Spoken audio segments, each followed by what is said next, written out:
கர்த்தருடைய நாமத்துக்கு மகிமை உண்டாவதாக. கர்த்தர் நல்லவர். இந்த காலை வேளையில கூட மீண்டும் ஒரு நாளை நம்முடைய வாழ்க்கையிலே கூட்டி கொடுத்த ஆண்டவருக்கு நன்றி செலுத்துவோமாக. வாழ்க்கையிலே யாருக்குமே இருக்கிற ஒரு காரியம் பயம்தான். நம்முடைய பிரச்சனைகளை குறித்து, வீட்டை குறித்து, பிள்ளைகளை குறித்து, வியாதியை குறித்து, நம்முடைய எதிர்காலத்தை குறித்து. ஆனால் ஒரே ஒரு காரியம் ஆண்டவர் சொல்கிறார், தேவனோடு உறவு கொண்டு தினம் தினம் வாழும்போது நமக்கு பயப்பட தேவையில்லை என்று வேதம் சொல்கிறது. ஆகவே நாம் பயப்படக்கூடாது. ஆண்டவராய் இயேசு கிறிஸ்து எனக்கும் உனக்கும் பெரிய காரியங்களை செய்து கொண்டு இருக்கிறார், செய்வார், இனிமேலும் செய்வார்.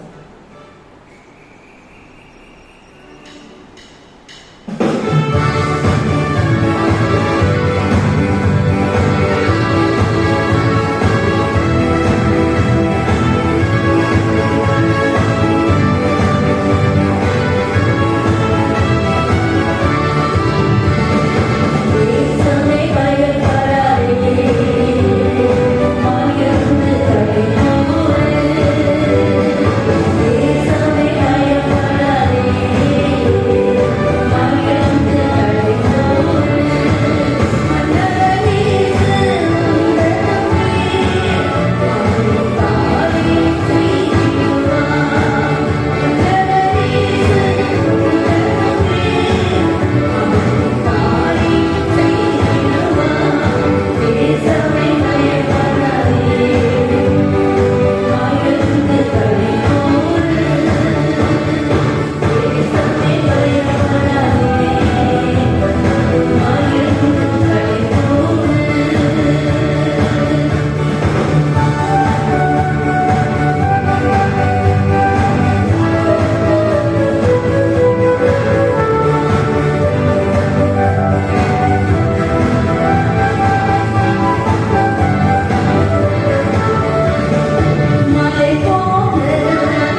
ஜெபம் பண்ணுவோம். சோதமானவரே, இப்போது நீர் பேசும் அப்பா, நாங்கள் கேட்கிறோம். நீர் பேசுகிற சத்தத்தை நாங்கள் கேட்க எங்கள் செவிகளை திறக்கும்படியாக ஜெபிக்கிறோம். ஆண்டவரே, இந்த நேரத்தை எங்களுக்கு ஆசீர்வாதம் மாற்றித்தார், மோட்சமாக்கித்தார். உடைய வேதத்துடைய சத்தியங்களை, மறைபொருள்களை எங்களுக்கு வெளிப்படுத்தும், விளக்கி காட்டும். இந்த நேரத்தை எங்களுக்கு ஆசீர்வாதம் மாற்றித்தார், மோட்சமாக்கித்தாரும். இயேசுவின் இனி நாமத்தை வெற்றி கேட்டுக்கிறோம் அன்புள்ள பிதாவே, ஆமென். இந்த 2 நாட்களிலே நாம் யோபுடைய சரித்திரத்தை குறித்து தியானித்துக் கொண்டு வருகிறோம். யோபு என்று நாம் அந்த பெயரை கேட்கும் போதே நமக்கு வர வேண்டியது அவர் பட்ட பாடுகள்.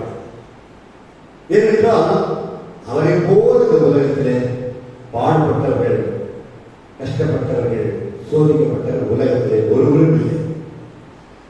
ஆகவே அவரை நாம் பற்றி நாம் தியானிக்கும் பொழுது, யோபுவை குறித்து நாம் சிந்திக்கும் போது, இது நம்முடைய வாழ்க்கையில படுகிற வேதனைகள், கஷ்டங்கள், துன்பங்கள் எல்லாம் ஒன்றுமில்லை என்று நாம் நம்மை தேற்றிக் கொள்ள வேண்டும், ஆறுதல் அடைய வேண்டும், நாம் பலப்பட வேண்டும், நாம் தைரியம் கொள்ள வேண்டும்.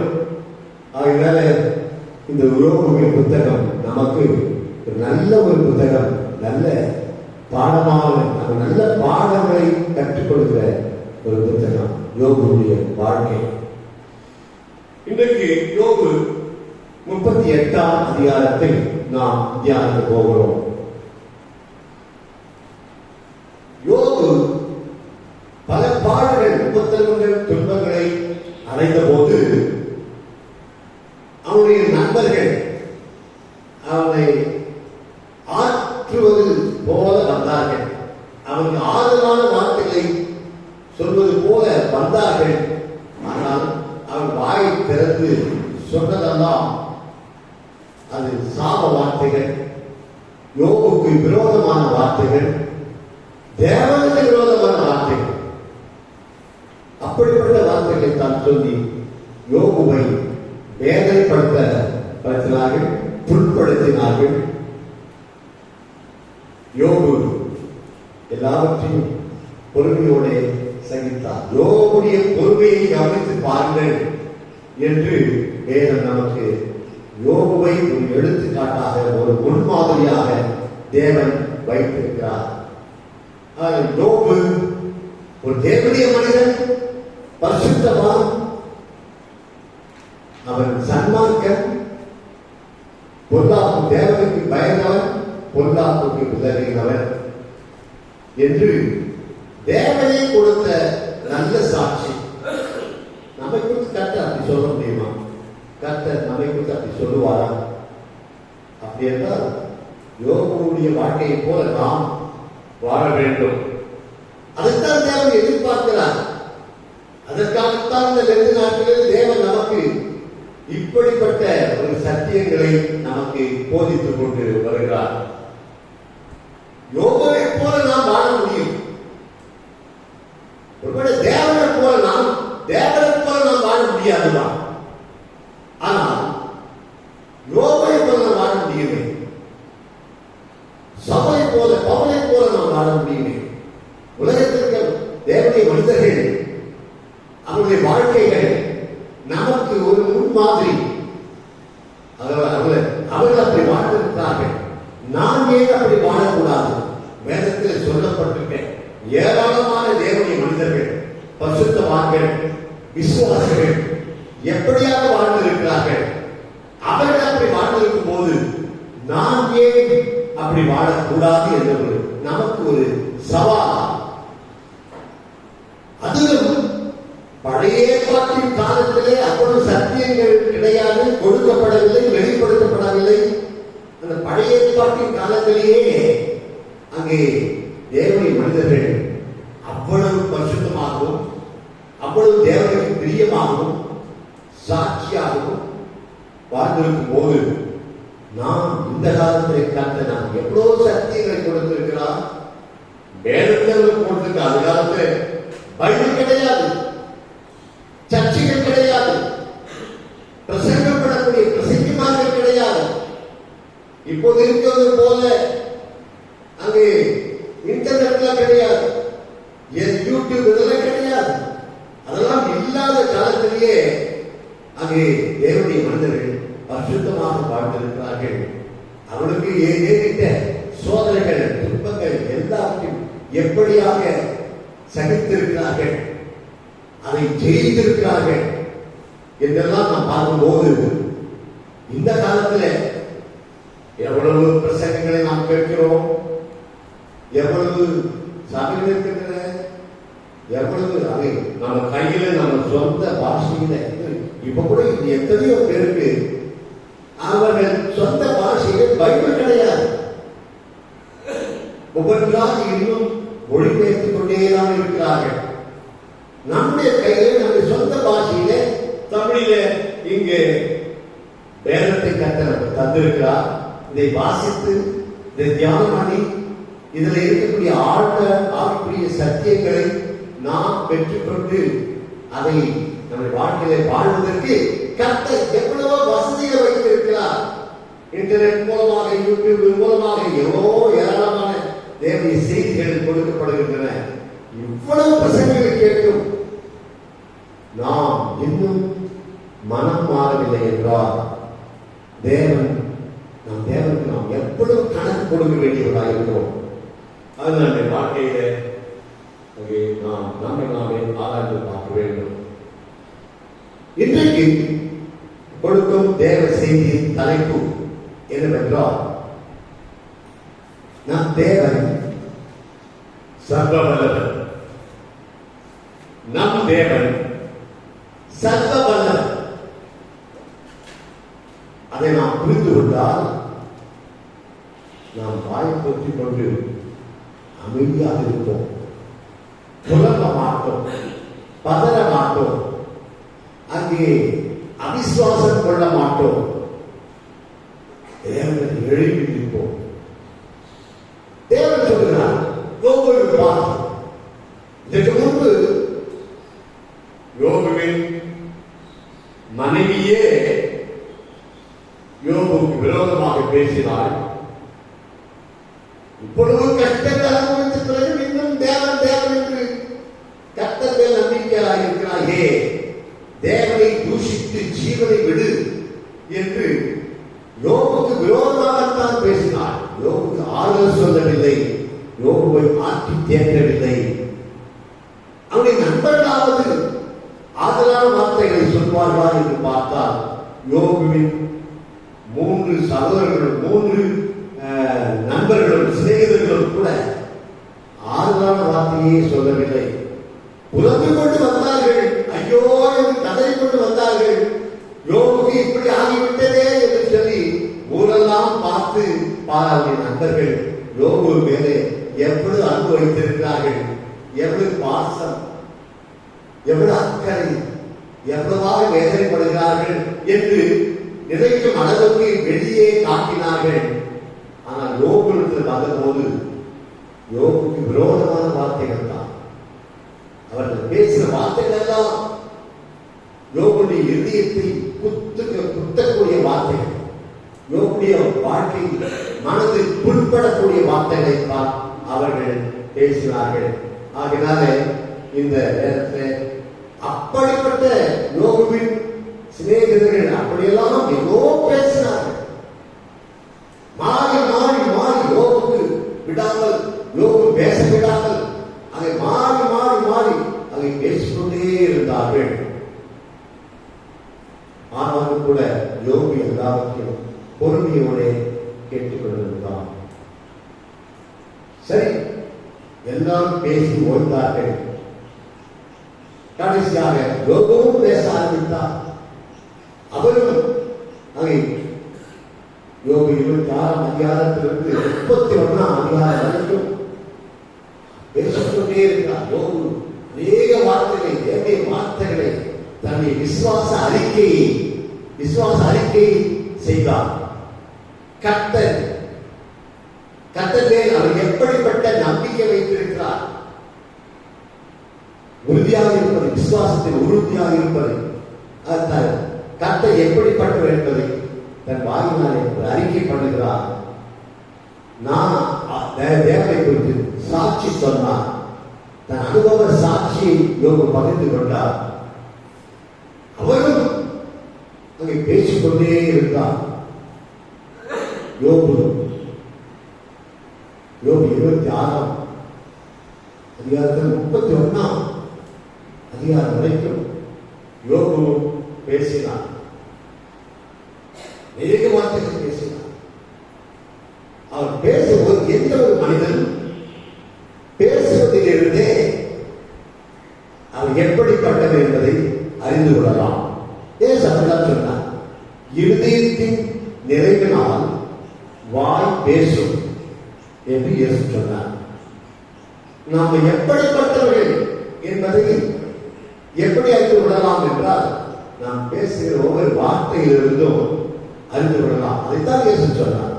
இருதயத்தின் நிறைவினால் வாய் பேசும். ஒரு மனிதன் எப்படி பேசுகிறானோ அவன் இருதயம் அப்படி இருக்கிறது. அதனால யோபு பேசினான். விசுவாச அறிக்கை. யோபு எந்த விதத்திலும் சோர்ந்து போகவில்லை. யோபு எந்த விதத்திலும் விசுவாசத்தை விட்டு விலகவில்லை. தேவனே வைத்திருக்க அன்பிலை விட்டு விலக அன்பிலை குறையவில்லை. அவன் நாளுக்கு நாள் மேலும் மேலும் தேவனை உறுதியாய் பற்றிக் கொண்டிருந்தார். இதெல்லாம் நமக்கு ஒரு முன்மாதிரி. ஆகையினால நமக்கு கஷ்டங்கள் வரும்போது சோர்ந்து போகவே கூடாது, பின்வாங்கிவிடக் கூடாது, அவிசுவாசம் கொள்ளக்கூடாது. விசுவாசத்திலே உறுதியாக இருக்க வேண்டும். தேவன் நம்மை தராசிலே நிறுத்தி பார்க்கிறார். நம் ஒவ்வொருவரையும் நாம் எப்படிப்பட்டவர்கள், நாம் எப்படி வாழ்கிறோம், நாம் வாழ்கிற வாழ்க்கை தேவனுடைய பார்வையிலே எந்த அளவுக்கு இருக்கிறது என்று தேவன் நம்மை நிறுத்தி பார்க்கிறார். நம்ம நிறுத்தி பார்க்கும் போது நாம் குறைய காணப்படக்கூடாது, குறைவாக இருக்கக்கூடாது. அங்கே தேவன் எல்லாரையும் நிறுத்துவார், ஆராய்ந்து பார்க்கிறார். நம் இருதயத்தை ஆராய்கிறவர். உலகத்தில் யாருமே இருதயத்தை ஆராய முடியாது. நம்ம இருதயத்தை சாத்தான் கூட ஆராய முடியாது. தேவன் ஒருவரே இருதயத்தை ஆராயக்கூடியவர். அப்போ நம்ம இருதயத்தை தேவன் ஆராய்ந்து பார்த்தால் நாம் எப்படிப்பட்டவர்களாக காணப்படுகிறோம், அதுதான் மிக முக்கியமானது. இந்த 2 நாட்களிலே யோபுவை குறித்து தியானித்த நம்முடைய வாழ்க்கை எப்படி இருக்கிறது? அங்கே பேசினார்கள். யோபுவின் மனைவி பேசினாள், யோபுவின் சிநேகிதர்கள் பேசினார்கள், யோபுவும் கூட பேசினார். எல்லாரும் பேசினார்கள். கடைசியாக எலிகு 32ஆம் அதிகாரத்தில் ஆரம்பித்தான். எலிகு அவனும் யோபுவின் சிநேகிதன். எலிகு 32ஆம் அங்கே 31ஆம் அதிகாரம் 40வது வசனத்திலே யோபுவின் வார்த்தைகள் முடிந்தது என்று வாசிக்கிறோம். யோபுவின் வார்த்தைகள் முடிந்தவுடனே எலிகு ஆரம்பிக்கிறான். அவன் 32ஆம் அதிகாரத்திலிருந்து 37ஆம் அதிகாரம் வரைக்கும் தொடர்ந்து யோபுக்கு விரோதமாகவே பேசிக் கொண்டிருக்கிறார். நம்முடைய வாழ்க்கையில யாராவது கஷ்டப்படும் போது நாம் ஆறுதலான வார்த்தைகள் தான் பேச வேண்டும். அவரை ஆற்றி தேற்றக்கூடிய வார்த்தைகளை தான் பேச வேண்டும். ஒரு காலம் ஒருவரும் புண்படும் வகையிலே நாம் பேசவே கூடாது. ஏற்கனவே கஷ்டப்படுகிறார்கள், அப்போது நாம் அவர்களுக்கு விரோதமாக பேசினால் எவ்வளவு வேதனையாக இருக்கும். இந்த எலிகு 4வது சிநேகிதன், இவனாவது நன்றாக பேசுவானோ, இவனாவது ஆறுதலான வார்த்தைகளை பேசுவானா என்று பார்த்தால் இவனும் மற்ற 3 பேரை விட இன்னும் மோசமாக யோபுவை எப்படியாக குற்றப்படுத்தி பேசிக் கொண்டிருக்கிறான். அங்கே யோபு எவ்வளவு மோசமானவன், எவ்வளவு பொல்லாதவன் என்பதை அவன் பேசிக்கொண்டே வருகிறான். அவன் யோபுவை குறித்து சொன்ன வார்த்தைகளை பார்க்கும்போது அங்கே யோபு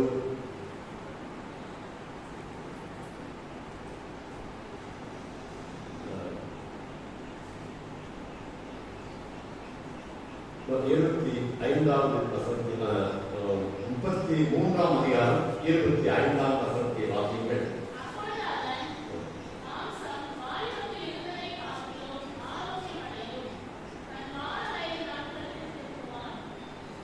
அவன் சாவை குறித்து சொல்கிறான்.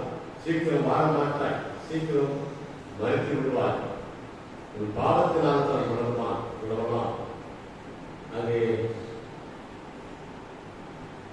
இப்போ யோபுடைய வாழ்க்கையை பெருமை உள்ளமாய் இருந்தது போல வார்த்தை சொல்கிறான். அதே 33ஆம் அதிகாரம் 17ஆம் வசனத்தை வாசிங்கள்.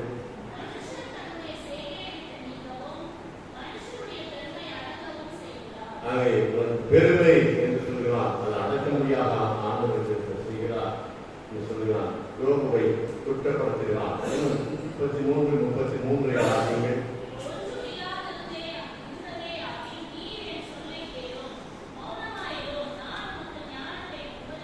நான் உபதேசிப்பேன், நான் சொல்லுவேன், நீ கேளும். ஏதோ யோபு ஒன்றும் தெரியாதவன் போல, ஆவிக்குரிய மனிதன் இல்லாதது போல, மாம்சத்துக்குரியவன் போல, இவன் தான் எதிர்தான் பெரிய ஞானி போல அவன் பேச ஆரம்பிக்கிறான். அவன் சொல்றான், எனக்கு செறியொடு என்று சொல்றான். 34ஆம் அதிகாரம் அங்கே 1-2 வாசிங்கள்.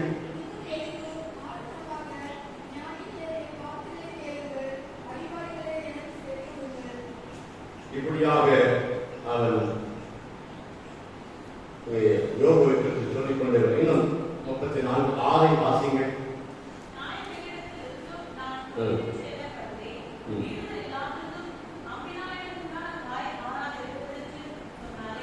அங்கே யோபு அப்படி சொல்லவே இல்லை, ஆனால் சொல்லாத காரியங்களை யோபு சொன்னதாக அங்கே பேசலாம். இன்னும் யோபுவை குறித்து சொல்லுகிறது என்னவென்றால் 34ஆம் அதிகாரம் 34ஆம் வசனத்தை வாசிங்கள்.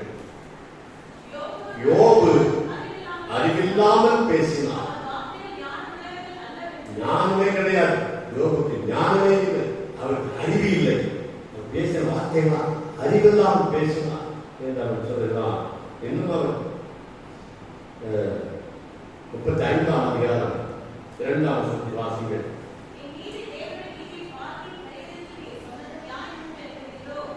இப்படியாக யோபுக்கு விரோதமாக பேசிக்கொண்டே வருகிறான். இன்னும் 36ஆம் அதிகாரம் 9-10 வசனங்களை வாசிங்கள்.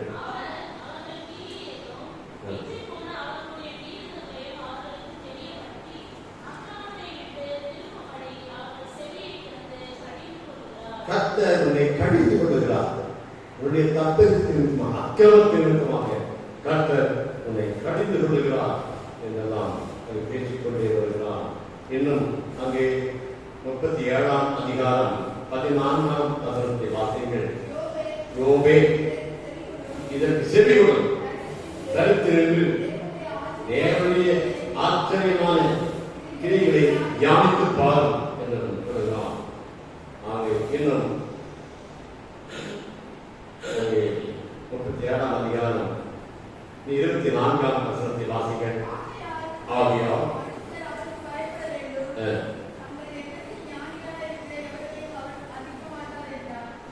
அவன் யோபுவை குறித்து இப்படியெல்லாம் பேசுகிறான். அங்கே நீ உன் எண்ணத்துக்கு நீ ஞானி என்று எழுதுகிறாய். அப்படிப்பட்டவர்களை தேவன் மதிக்க மாட்டார், உன்னை மதிக்க மாட்டார் தேவன் என்றெல்லாம் யோபுவை மனது பொருட்படும் வகையில பேசிக் கொண்டிருக்கிறார். இப்பொழுதும் யோபுவுடைய மனைவி பேசினாள், யோபுவின் சிநேகிதர்கள் பேசினார்கள், 3 பேர் பேசினார்கள் என்று பார்த்தால் 4வது ஆளாவது ஆளும் சொல்வார் என்று பார்த்தால் அவனும் மற்ற 3 பேரை விட இன்னும் மோசமாக, அதுவும் பெரிய நீண்ட வார்த்தைகளை, ஏராளமான வார்த்தைகளை சொல்லி யோபுவை புட்படும்படியாக செய்தான். அப்போது யோபு பேசவில்லை. அமைதியாக கேட்டுக்கொண்டிருக்கிறான், பொறுமையோடு காத்துக் கொண்டிருக்கிறான். நாம் அமைதியாக இருக்கும் போது தேவன் பேச ஆரம்பித்தார். நாம் அமைதியாக இருந்தால் தேவன் நமக்காக வழக்காடுவார். நாம் பேசுவோமானால், எந்த நமக்கு விரோதமாக யாராவது செய்யும் போது நாம் எதிர்த்து நிற்போமானால் தேவன் அமைதியாக இருந்து விடுவார். நாம் பொறுமையோடு இருப்போமானால், சகித்துக் கொண்டிருப்போமானால் தேவன் நமக்காக வழக்காடுவார், நமக்காக யுத்தம் செய்வார். இங்கே கர்த்தருக்கு கோபம் வந்துவிட்டது. இவர்கள் பேசிய விதங்கள் எல்லாமே எல்லாத்தையும் கேட்டுக்கொண்டத கர்த்தருக்கே கோபம் வந்துவிட்டது. பேசுகிறார். 38ஆம் அதிகாரம் 1-2 வசனங்களை வாசிங்க. அப்பொழுது கர்த்தர் பெருங்காற்றிலிருந்து யோபுக்கு உத்தரவாக அறிவில்லாத வார்த்தைகளினால் ஆலோசனை அந்தகாரப்படுத்துகிற இவன் யார்? இந்த எலிகுவை பற்றி ஆண்டவர் கோபப்பட்டு, யார் இவன்? அந்த முதல் வசனத்திலேயே கர்த்தர் எப்படி வந்தாலும் பெருங்காற்றிலிருந்து யோபுக்கு, பெருங்காற்றிலிருந்து வந்தார் என்றால் தேவன் அந்த அளவுக்கு கோபம் வந்திருக்கிறது. இவர்கள் பேசிய விதங்கள் எல்லாம் தேவனாலேயே பொறுக்க முடியவில்லை, சகிக்க முடியவில்லை. யோபுவும் அமைதியாக இருக்கிறான். அப்பொழுது யோபுவுக்காக தேவன் வழக்காடுகிறார்.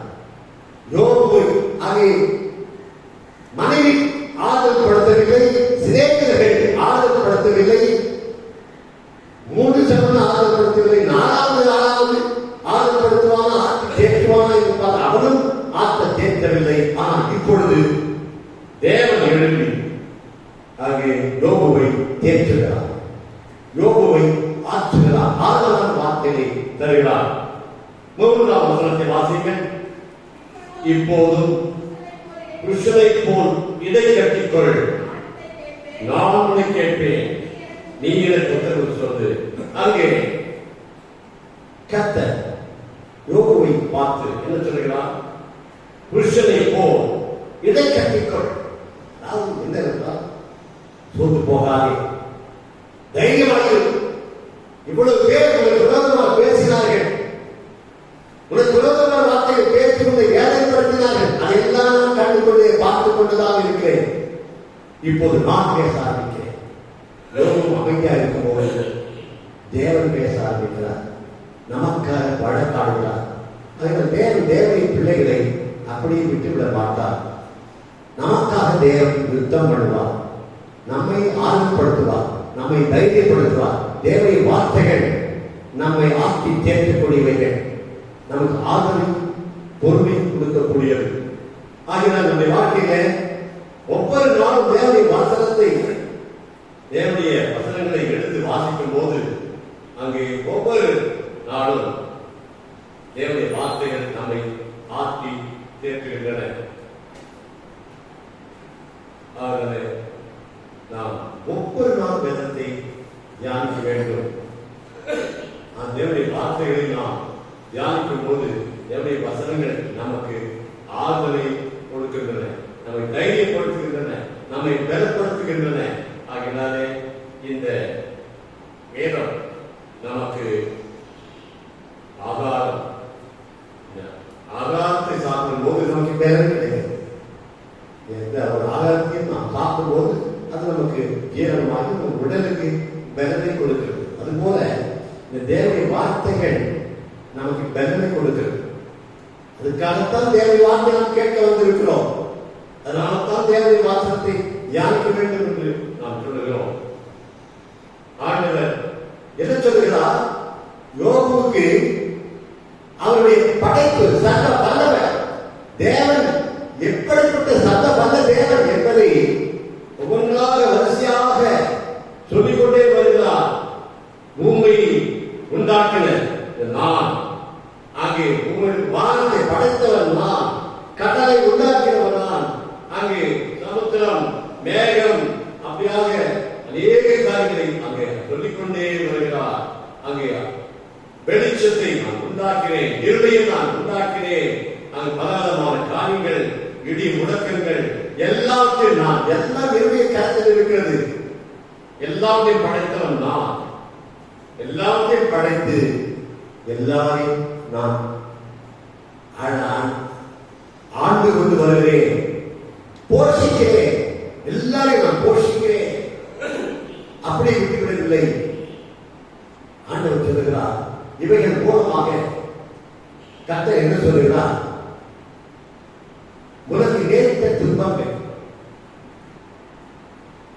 அங்கே பெரிய காற்று வந்து அடித்து அங்கே எல்லாம் வீடு விழுது 10 பிள்ளைகளும் ஒரே நாளில் மறித்து விட்டார்களே, அது என்னை அறியாமல் நடந்து விட்டதா? இப்பொழுது படைப்புகள் எல்லாம் ஆண்டவர் யோபுக்கு சொல்லிக் கொண்டே வந்து அதெல்லாம் நான் நிறுத்திருக்க முடியும். இதோ விரோதிகள் வந்து விரட்டிக் கொண்டு போனார்கள், வேலையாட்கள் எல்லாம் கொண்டு போட்டார்கள், பெரும் மழை பொழிந்தது, அக்கினி வானத்தில் வந்தது, எல்லாத்தையும் சுட்டெரித்தது, அடித்தது. இதெல்லாத்துக்கும் எனக்கு ஒன்றும் செய்ய முடியாதா? இதை நான் தடுத்திருக்க முடியாதா?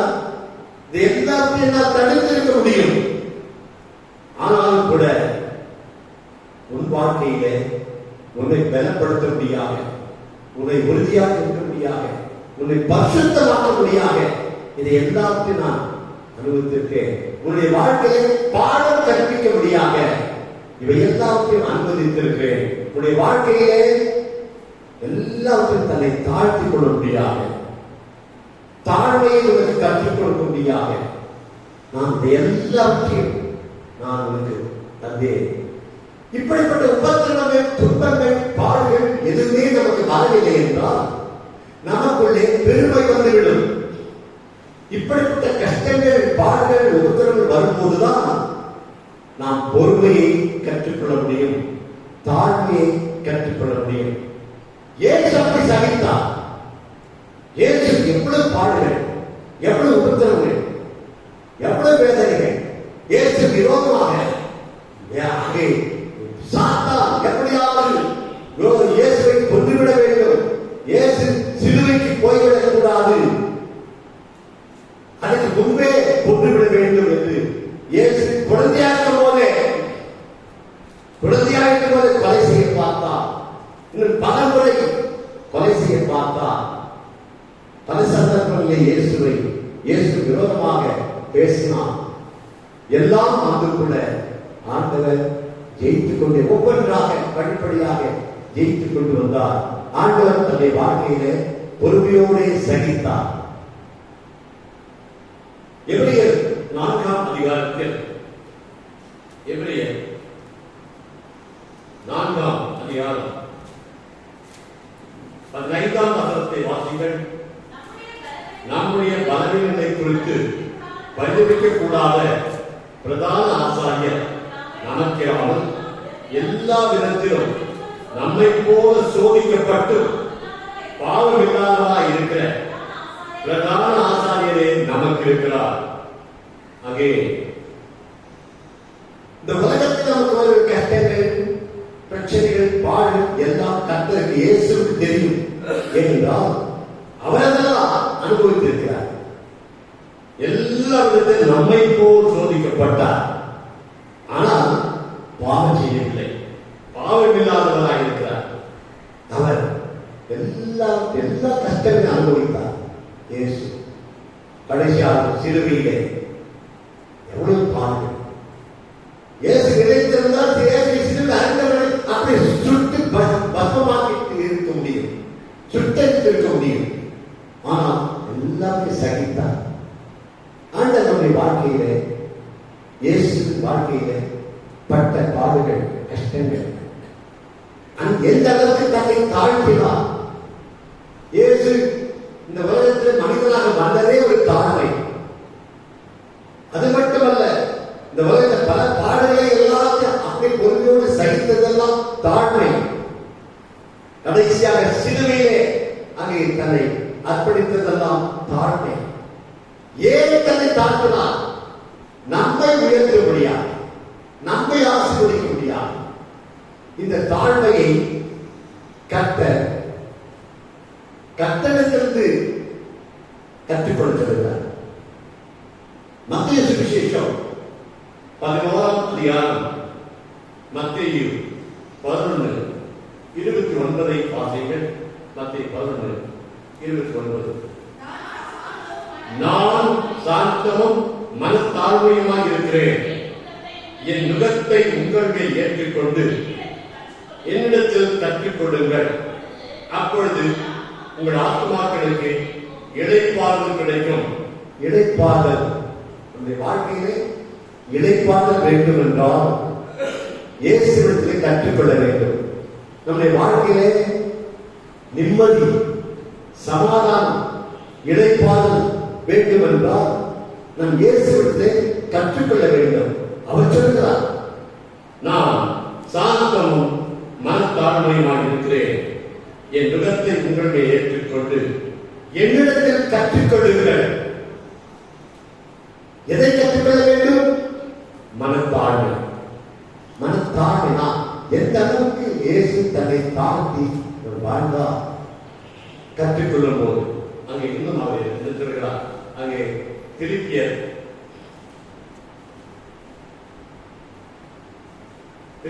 2ஆம் அதிகாரம் 4ஆம் வசனத்திலிருந்து 11ஆம் வசனம் வரை நாம் வாசிக்கும் போது வாசிங்கள். அவனவன் தனக்கானவைகளை அல்ல, 5ஆம் வசனத்தில் கிறிஸ்து இயேசுவில் இருந்த சிந்தையே உங்களிலும் இருக்க கடவுள். அவர் தேவனுடைய ரூபமாய் இருந்தும் தேவனுக்கு சமமாய் இருப்பதை கொள்ளையான பொருளாக எண்ணாமல் தம்மைத்தாமே வெறுமையாக்கி அடிமை ரூபம் எடுத்து மனுஷன் சாயலானார். அவர் மனுஷ ரூபமாய் காணப்பட்டு மரண பரியந்தம், அதாவது சிலுவையில் மரண பரியந்தமும் கீழ்ப்படிந்தவராகி தம்மைத்தாமே தாழ்த்தினார். வாசிங்கள். ஆனால் தேவன் எல்லாவற்றிற்கும் மேலாக அவரை உயர்த்தி இயேசுவின் நாமத்தில் வானோர் பூதத்தோர் பூமியின் கீழானோருடைய முழங்கால் யாவும் முழங்க முடிக்கும் பிதாவாகிய தேவனுக்கு மகிமையாக இயேசு கிறிஸ்து கர்த்தர் என்று நாவுகள் யாவும் அளிக்கப்படும் படிக்கும் எல்லா நாமத்துக்கு மேலான நாமத்தை அவருக்கு தந்தறினார். ஆண்டவர் இயேசு கிறிஸ்து எப்படியாக தன்னை தாழ்த்தினார். ஆகவே இதைத்தான் யோபுடைய வாழ்க்கையில் நாம் கற்றுக்கொள்கிறோம். அந்த அளவுக்கு தன்னை தாழ்த்த முடியாது. எல்லாருக்கும் படைத்தவர் நான், வானத்தை பூமி படைத்தவர் நான், அதை எல்லாருக்கும் உண்டாக்கியவர் நான், அங்கே வானத்தில் சந்தத்தில் சூரியனை சந்தலை படைத்தவர் நான், கடலை உண்டாக்கியவர், புயல் காற்று எல்லாருக்கும் அவர் சம்பவல்ல தேவன். இப்பொழுது சம்பவல்ல தேவன் யோபுக்கு இந்த கஷ்டங்கள் வராமல் தடுத்திருக்க முடியும். ஆனால் எதற்காக இதெல்லாம் அனுமதித்தே? யோபுடைய வாழ்க்கையிலே பொறுமையை கற்றுக் கொடுக்க முடியாது, தாழ்மையை கற்றுக் கொடுக்க முடியாது. வாழ்க்கையில அந்த அளவுக்கு யோபு வந்துவிட்டார். தாழ்மை. அப்ப தாழ்த்தும் போதுதான் ஆண்டவர் உயர்த்துகிறார். நமக்கு ஆசீர்வாதம் வர வேண்டும் என்றால் நாம் நம்மை தாழ்த்த வேண்டும். பெருமைக்கு இடம் கொடுக்க கூடாது. நம்முடைய வாழ்க்கை எந்த விதத்திலும் பெருமைக்கு இடம் கொடுக்க கூடாது. நாம் நம்மை தாழ்த்த வேண்டும். இந்த சத்தியத்தை தேவன் யோபுக்கு, அதாவது நம்ம என்ன கேள்விப்பட்டு வருகிறோம், இந்த பைபிள் முழுவதும் எழுதப்படுவதற்கு முன்பு முதல் எழுதப்பட்ட புத்தகம் யோபுடைய சரித்திரம் என்று வேத பண்டிதர்கள் சொல்லுகிறார்கள். அப்படி என்றால் முதல் எழுதப்பட்ட யோபுவின் சரித்திரத்திலே தேவன் நமக்கு கற்றுக் கொடுக்கிற பாடம் என்ன? தாழ்மை வேண்டும், பொறுமை வேண்டும், எல்லாத்தையும் சகிக்க வேண்டும், தாழ்த்த வேண்டும், பெருமைக்கு இடம் கொடுக்க கூடாது. முதல் பாடம் ஆண்டவர் நமக்கு கற்றுக் கொடுப்பது தாழ்மை. இயேசுவின் சீசர்களை கூட, இயேசுவின் சீசர்கள் அங்கே இயேசு பந்தி சீசர்களோடு ஒரு பந்தி இருக்கும் போது அவர் என்ன சொல்கிறார்? யோவான் சுவிசேஷத்தில் யோவான் 13ஆம் அதிகாரம்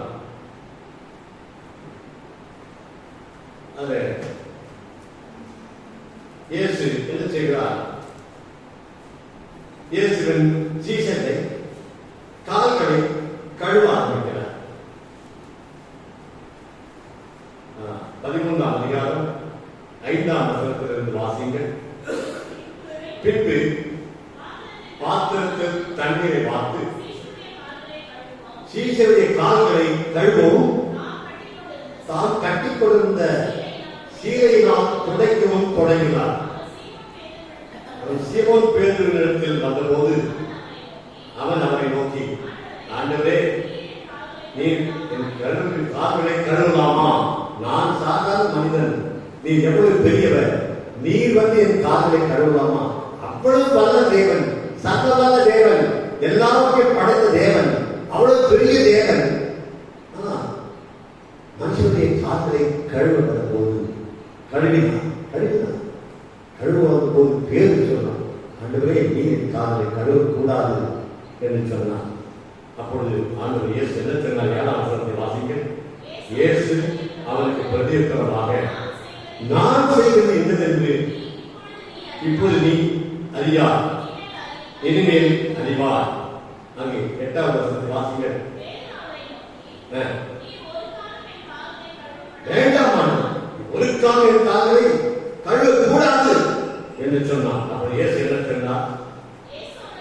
இயேசு அவனுக்கு பிரதியுத்தரமாக, நான் உன்னை கழுவாவிட்டால் எனக்கு உனக்கு பங்கில்லை. ஆகையாலே ஆண்டவர் இந்த கால்களை கழுவுகிற விஷயத்திலே என்ன பாடத்தை கற்றுக் கொடுக்கிறார்? நமது தாழ்மை. இயேசுவின் சீசர்களுக்கு கொடுத்து கற்றுக் கொடுத்த ஒரு நல்ல ஒரு பாடம் தாழ்மை. யோபுக்கு தேவன் கற்றுக் கொடுத்த ஒரு பாடம் தாழ்மை. இன்றைக்கு நமக்கும் கர்த்தர் கற்றுக் கொடுக்கும் பாடம் தாழ்மை. அங்கே முதல் எழுதப்பட்ட புத்தகத்திலேயே தாழ்மையை கற்றுக் கொடுக்கிறார். ஏன் அது அவ்வளவு முக்கியம்?